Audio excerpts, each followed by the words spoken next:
বলছে প্রত্যেকটা পাপী নাফরমান তাকে যখন লাশের খাটের মধ্যেও চড়ানো হয় তখন কান্দে নিলে, কবরস্থানের দিকে রওনা দিলে প্রত্যেকটা পাপী নাফরমান তওবা না করে যার মৃত্যু হয়েছে, কবিরা গুনার মধ্যে লিপ্ত ছিল, পাপে কুফরে শিরিকে নাফরমানিতে মদে জুয়ায় চুরি ডাকাতিতে হারাম উপার্জনে বেহায়া বেপরদিগী নারী, আল্লাহ রাসূল সাল্লাল্লাহু আলাইহি সাল্লাম বলে যখন কবরস্থানের দিকে তাকে রওনা দেয় সে এমন বিকট চিৎকার করে, চিল্লায় আর বলে ইয়া ওয়াইলাহা ইলা আইনা তুকাদ্দিমুন, এ আমার স্বজনরা আফসোস, তোমরা আমারে কই নিয়ে যাচ্ছ, কেন নিয়ে যাচ্ছ?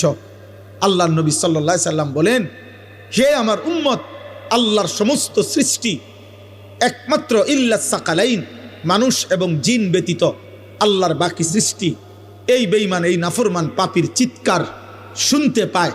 আল্লাহর নবী বলেন, যদি কোনো মানুষ, পৃথিবীর সমস্ত মানুষ যদি একসাথে এক মাঠে দাঁড়ানো অবস্থায় ওই নাফরমান শুধু কবরের দিকে যাওয়ার সময় যে চিৎকার দেয়, আল্লাহর কসম নবী বলছে যদি ওই চিৎকার শুধু পৃথিবীর সব মানুষ একবার শুনতো তো সমস্ত মানুষ চিৎকার দিয়া বেহুশ হইয়া পড়ে থাকতো, আর এরপরে কোনোদিন কোনো মানুষ কারো লাশ কাঁধে নিত না।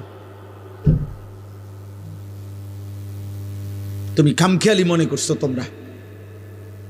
তোমরা অনেক ছেলে বাবা অনেক বেশি খামখেয়ালি করো। এত কম বয়সে মুসলমানের বাচ্চা এত দুষ্ট হয় না। 14-16 বছরে 18 বছরে এক একজনে চেহারা দেখলেই বোঝা যায়। এই পরিমাণ নারী দেখে ফেলছো, এই পরিমাণ উলঙ্গ ছবি দেখে ফেলছো, এই পরিমাণ জিনা ব্যভিচারের অসভ্যতার নোংরামি মোবাইলে দেখে ফেলছো।